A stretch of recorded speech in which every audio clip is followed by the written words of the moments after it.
just a fantasy.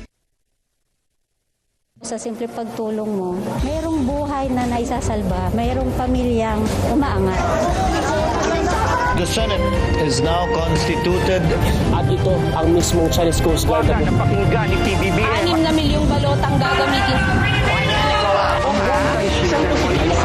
Sa A to Z, kumpleto tayo.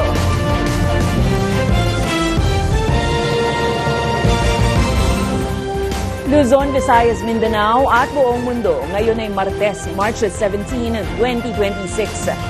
Ako si Barbie Mulak at ito ang Balitang A to Z.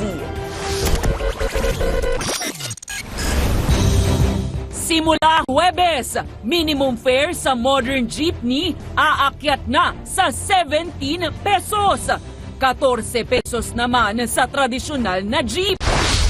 Pamamahagi ng cash aid sa mga driver dahil sa krisis sa krudo. Umarangkada na. Hindi recycled yung kaso kasi to begin with, hindi pa rin naman niya to sinasagot. Pagtawag ni VP Sara Duterte na recycled ang impeachment sa kanya, inalmahan ng complainants.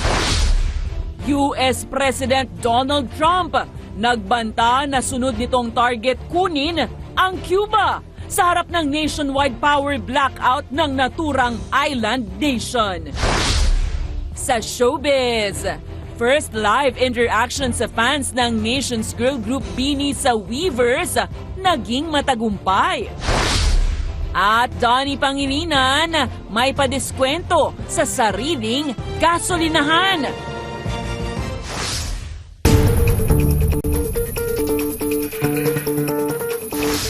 Magandang gabi, pambungad sa ating newscast. Kapit po mga commuters, aprobado na at epektibo ngayong linggo ang taas singil sa pasahe sa halos lahat ng pampasaherong sasakyan. Na baka pwedeng tawagin. Wala. In-offer niyo na, sir, di ba? In-offer ko na, yan.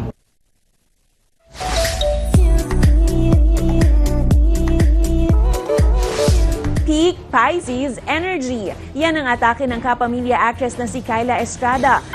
Happy birthday sa inyo! Susunod, pagtawag ni VP Sara Duterte na recycled ang impeachment sa kanya, inalmahan ng complainants. At sa ibayong balita, Trump nagbanta na sunod nitong target kunin ang Cuba sa harap ng nationwide power blackout sa naturang island nation. Diyan lamang po kayo, magbabalik ang Balitang A to Z.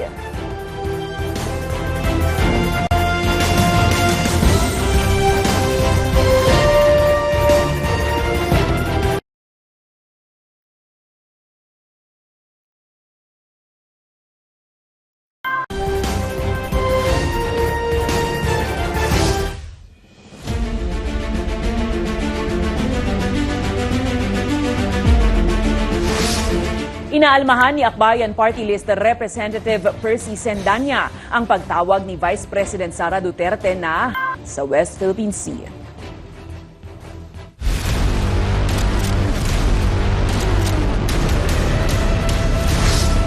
Bad trip si US President Donald Trump sa ilang mga kaalyadong bansa.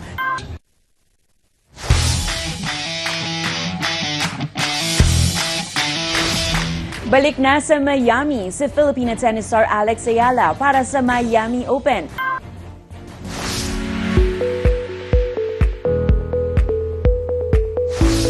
Binili ni Batangas 1st District Representative Leandro Leviste ang bahay sa Germany.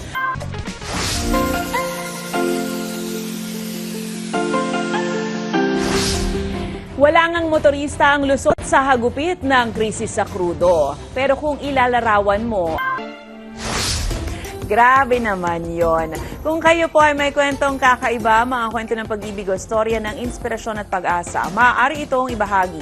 Sumali sa ating Facebook group na Balitang A to Z, panoorin ang replay na ating programa at sundan ang ating social media pages. Hanapin ang Balitang A to Z. Ang ating pabawang quote of the night ngayong Martes ay mula kay Plato.